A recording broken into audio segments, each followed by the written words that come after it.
Assalamualaikum warahmatullahi wabarakatuh. Perkenalkan, nama saya Nasrul dengan NIM 2111133, Prodi Informatika dari Universitas Mulia. Dalam video ini saya akan menjelaskan tugas saya yang berjudul Etika Profesi di Bidang IT. Etika profesi di bidang IT. Teknologi informasi dan komunikasi bisa menjadi pilar-pilar pembangunan nasional yang bisa mengadaptasi di setiap permasalahan bangsa. Sebagai contoh, menyerap tenaga kerja baru, mencerdaskan kehidupan bangsa, dan sebagai alat pemersatu bangsa. Dalam mengaplikasikan ilmunya atau menjalankan profesi IT bukan mudah dan bukan tidak syukur. Yang terpenting adalah kita mampu menempatkan diri pada posisi yang benar. Profesi IT dianggap orang lain adalah profesi khusus karena keahlian yang ia miliki, maka dari itu kita bisa menentukan, tapi dengan ikatan yang jelas. Profesi IT juga bisa dianggap menjadi dua mata pisau. Bagaimana yang tajam bisa menjadikan IT lebih berguna untuk kemaslahatan umat, dan mata lainnya bisa menjadikan IT ini menjadi bencana sosial, bencana ekonomi, maupun krisis kebudayaan yang saat ini sering terjadi, yaitu pembuatan website porno. Seorang hacker melakukan pengacakan rekening sebuah bank dan melakukan kebohongan dengan konten-konten tertentu dan lain-lainnya. Kita juga harus bisa menyikapi dengan keadaan teknologi, informasi dan komunikasi saat ini dengan arus besar data yang bisa kita dapat dengan hitungan 4 detik ataupun dengan kesederhanaan teknologi. Kita bisa melakukan pekerjaan kita menjadi praktis, tapi kita harus melakukan pembenahan terhadap teknologi sebagai inovasi yang meringankan maupun memberantas risiko kejamnya teknologi itu sendiri, dengan membangun semangat, kemoralan, dan sadar akan etika sebagai orang yang ahli di bidang IT. Kode etik profesi bidang teknologi informatika. Kode etik seorang profesional TI. Dalam lingkup TI, kode etik profesinya membuat kajian ilmiah mengenai prinsip atau norma-norma dalam kaitan dengan hubungan antara profesional atau developer TI dengan klien, antara para profesional sendiri, antara organisasi profesi, serta organisasi profesi dengan pemerintah. Salah satu bentuk hubungan seorang profesional dengan klien, misalnya pembuatan sebuah program aplikasi. Seorang profesional tidak dapat membuat program semaunya.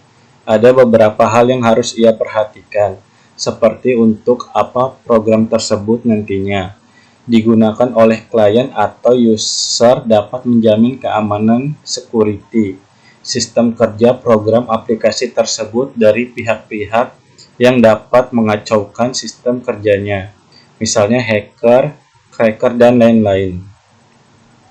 Kode etik pengguna internet. Adapun kode etik yang diharapkan bagi para pengguna internet adalah: 1. Menghindari dan tidak mempublikasi informasi yang secara langsung berkaitan dengan masalah pornografi dan nudisme dalam segala bentuk.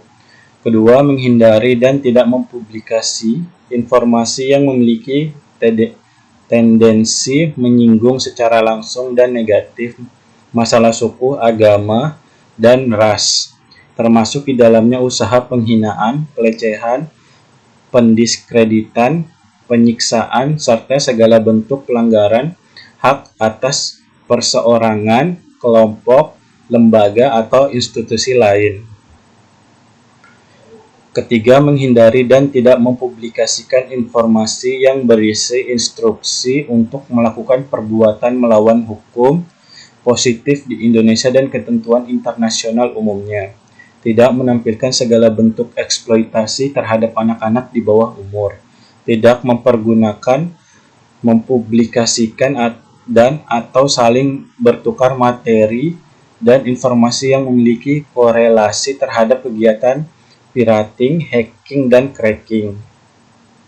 Keenam, mempergunakan skrip, program, tulisan, gambar atau foto, animasi, suara, atau bentuk materi dan informasi lainnya yang bukan hasil karya sendiri harus mencantumkan identitas sumber dan pemilik hak cipta bila ada dan bersedia untuk melakukan pencabutan bila ada yang mengajukan keberatan serta bertanggung jawab atas segala konsekuensi yang mungkin timbul karenanya. Ketujuh, tidak berusaha atau melakukan serangan teknis terhadap produk, sumber daya, dan peralatan yang dimiliki pihak lain. Menghormati etika dan segala macam peraturan yang berlaku di masyarakat, internet umumnya, dan bertanggung jawab sepenuhnya terhadap segala muatan atau isi situsnya. Etika programmer. Adapun kode etik yang diharapkan bagi para programmer adalah: 1. Seorang programmer tidak boleh membuat atau mendistribusikan malware. Kedua, seorang programmer tidak boleh menulis kode yang sulit diikuti dengan sengaja. Ketiga, seorang programmer tidak boleh menulis dokumentasi yang dengan sengaja untuk membingungkan atau tidak akurat. Keempat, seorang programmer tidak boleh menggunakan ulang kode dengan hak cipta, kecuali telah membeli atau meminta izin. Kelima, tidak boleh mencari keuntungan tambahan dari proyek yang didanai oleh pihak kedua tanpa izin.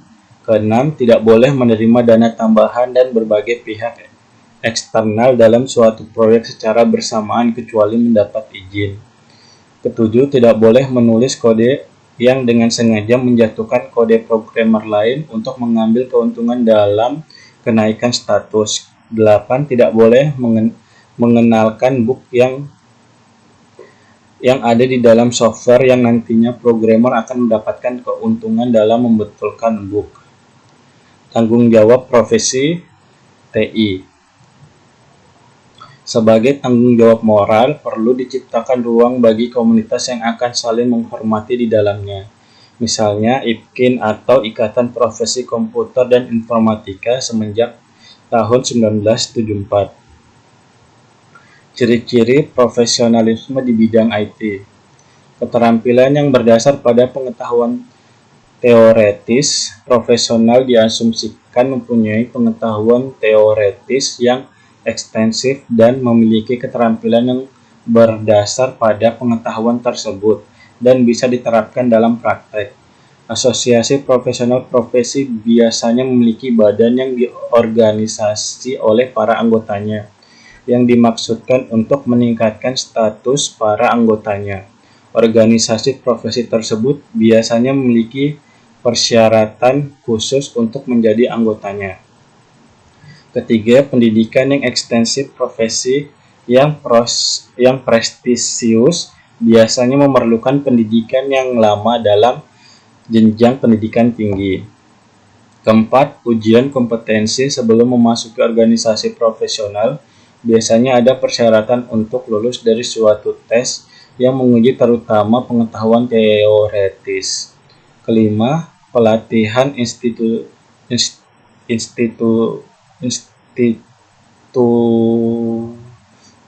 selain ujian juga biasanya dipersyaratkan untuk mengikuti peralatan institusional di mana dalam profesional mendapatkan pengalaman praktis sebelum menjadi anggota penuh organisasi. Peningkatan keterampilan melalui pengembangan profesional juga dipersyaratkan. Lisensi profesi menetapkan syarat pendaftaran dan proses sertifikasi sehingga hanya mereka yang memiliki lisensi bisa dianggap bisa dipercaya. 7. Otonomi kerja profesional cenderung mengendalikan kerja dan pengetahuan teoretis mereka agar terhindar adanya intervensi dari luar. Ke-8, kode etik organisasi profesi biasanya memiliki kode etik bagi para anggotanya dan prosedur pendisiplinan bagi mereka yang melanggar aturan. 9. Mengatur diri organisasi. Profesi harus bisa mengatur organisasinya sendiri tanpa campur tangan pemerintah. Profesional diatur oleh mereka yang lebih senior, praktisi yang dihormati, atau mereka yang berkualifikasi paling tinggi. 10. Layanan publik dan altruisme diperolehnya penghasilan dari kerja profesinya dapat dipertahankan selama berkaitan dengan kebutuhan publik seperti layanan dokter berkontribusi terhadap kesehatan masyarakat. Status dan imbalan yang tinggi. Profesi yang paling sukses akan meraih status yang tinggi, prestise, dan imbalan yang layak bagi para anggotanya. Hal tersebut bisa dianggap sebagai pengakuan terhadap layanan yang mereka berikan bagi masyarakat. Contoh pelanggaran etika profesi di bidang IT. Kejahatan komputer. Kejahatan komputer atau computer crime adalah kejahatan yang ditimbulkan karena penggunaan komputer secara ilegal. Kejahatan komputer tersebut berkembang seiring dengan kemajuan teknologi komputer saat ini.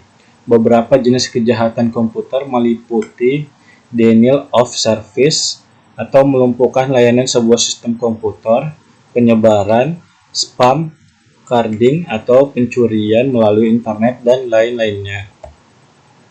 Netiquette. Netiquette merupakan aspek penting dalam perkembangan teknologi komputer. Internet merupakan sebuah jaringan yang menghubungkan komputer di dunia, sehingga komputer dapat mengakses satu sama lain. Internet menjadi peluang baru dalam perkembangan bisnis, pendidikan, kesehatan, layanan pemerintah, dan bidang-bidang lainnya. Melalui internet, interaksi manusia dapat dilakukan tanpa harus bertatap muka. Tingginya tingkat pemakaian internet di dunia melahirkan sebuah aturan baru di bidang internet, yaitu netiquette. Netiquette merupakan sebuah etika acuan dalam berkomunikasi menggunakan internet. Contoh pelanggaran etika profesi di bidang IT. Ketiga, pelanggaran hak atas kekayaan intelektual. Berbagai kemudahan yang ditawarkan oleh internet menyebabkan terjadinya pelanggaran hak seperti pembajakan program komputer, penjualan program ilegal, dan pengunduran ilegal. Keempat, yaitu tanggung jawab profesi. Berkembangnya teknologi komputer telah membuka lapangan kerja baru seperti programmer, teknisi mesin komputer, desainer grafis, dan lainnya. Para pekerja memiliki interaksi yang sangat tinggi dengan komputer, sehingga diperlukan pemahaman mendalam mengenai etika komputer dan tanggung jawab profesi yang berlaku. Etika teknologi informasi dalam undang-undang. Dikarenakan banyak pelanggaran yang terjadi berkaitan dengan hal di atas, maka dibuatlah undang-undang sebagai dasar hukum atas segala kejahatan dan pelanggaran yang terjadi. Undang-undang yang mengatur tentang teknologi informasi. Yang pertama, Undang-Undang HAKI atau Undang-Undang Hak Cipta yang sudah disahkan dengan nomor 19 tahun 2002 yang diberlakukan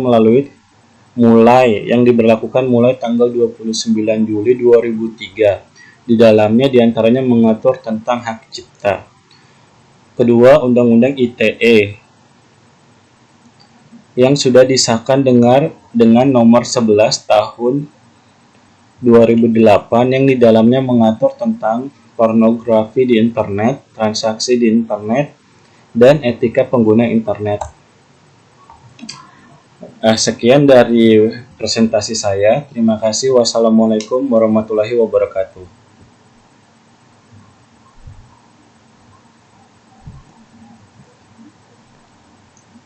Kayak ada yang gimana ya?